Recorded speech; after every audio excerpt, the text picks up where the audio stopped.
Hi guys! Another day, another vlog. Yes, for today's video, ngayong araw nga ay magdi-deliver kami ng aking mga kaibigan ng itlog sa mga tindahan. Oy Day, bago makarating ng tindahan yan, mapipisa na yan dahil nalimliman na ng kaibigan mo.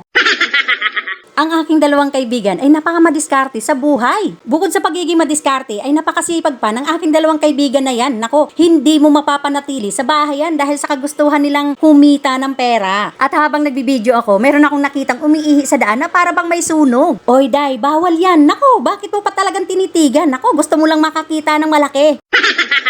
Ang aking mga kaibigan, sa kagustuhan nilang makatulong sa kanilang asawa at sa kanilang mga anak na para mapag-aral nila ng mabuti, ay kahit ano na lang ang kanilang diskarte. Oy Day, sabi nyo, magdi-deliver kayo ng itlog sa may tindahan. Wala naman ako nakikitang tindahan, mukhang papunta kayo ng kagubatan.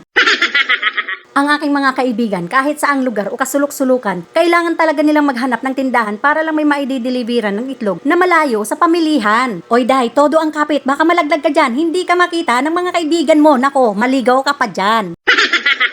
Sa totoo lang, ang lugar na ito ay ngayon ko lang napuntahan kung hindi dahil sa aking mga kaibigan. Nako, hindi ko mararating ito. Alam nyo, napakasarap kasama ang aking mga kaibigan dahil masayahin sila. Nako, ikaw nga lang tong hindi masaya. Meron nga pala kaming nadaanan na taniman ng mga talong dito at maisan. At habang nadaanan namin ito, naisipan kaagad ng aking kaibigan na abangan namin ang pagbunga nito para makapag-angkat kami ng talong at mais. Syempre, diskarte na naman. Sabi nga nila, mas maganda raw makipagkaibigan sa business-minded at madiskarte sa buhay kaysa naman sa marites na kapitbahay. Oy Day, ikaw lang ang marites, huwag mo nang idamay ang iyong mga kapitbahay. Nakarating na nga pala kami dito sa mga kabahayan, kaso para naman kaming naliligaw. Nako, mukhang nakalimutan ng aking driver o ang aming driver o itong aking kaibigan. Oy Day, ano ba talaga? Nako, easy lang. Pati tuloy bibig mo, naliligaw na rin. Ano? Ayun pala? Oo. Sabi ko na, hindi kasi nakita ko ito. Liguan na ito pa ulit. Oh. So, ano pala tayo? Babalik. Babalik doon. O, doon sa second. Oo.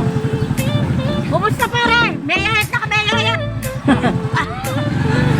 Oh.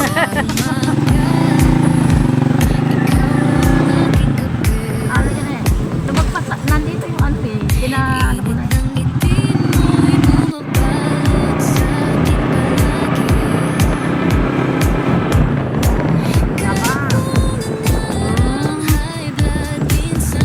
Ay, Gonya! I forgot yung ano na! Tindahan!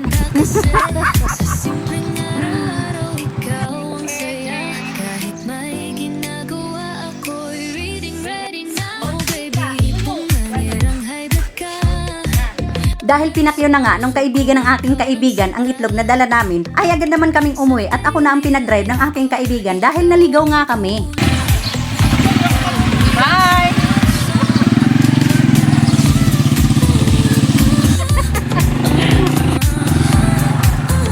Tatawid tayo. Salamat po. Thank you po.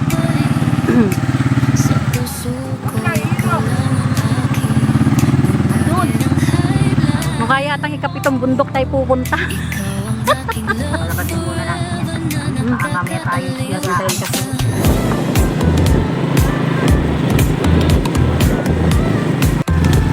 Ilang bundok ba yung tatawirin natin?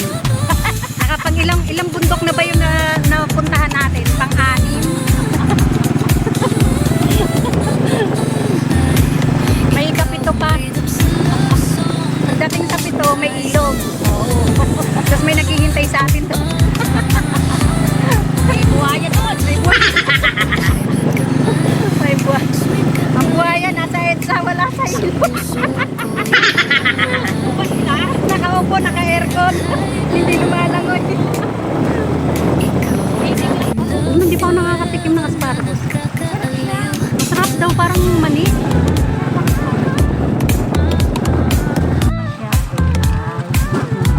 Magiging tulay pa lang. Ala, dito na kayo dinala doon sa may fall. May falls pa dito? Didiretso na lang natin yung daan doon. Saan? Di ba galing tayo doon? Mario, o. Diretso lang doon. So, susunod na yan. Di ba lumiko tayo? Di ba lumiko tayo?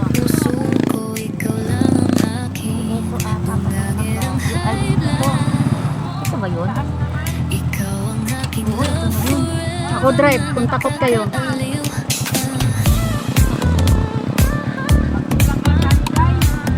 Naka-short ka? Oo. Magtatanggal ako ng ano, mag-short ako. Hindi. Okay, sana man mabasa ako. Bagay ka lang. Ano? Apin papuntang patin yan eh. Okay.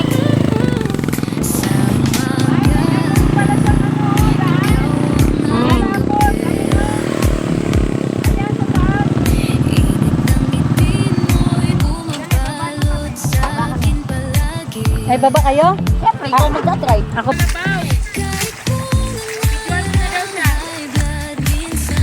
Wait lang!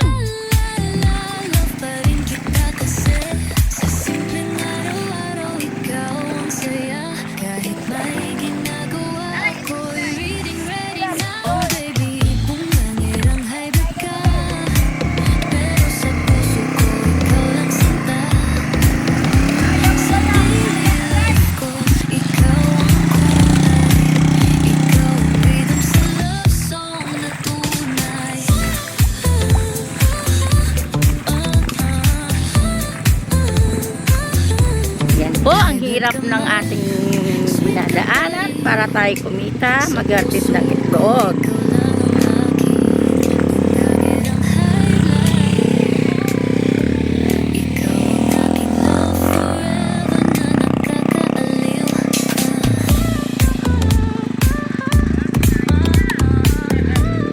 Kakayanin naman yun, malakas ang ano nun eh.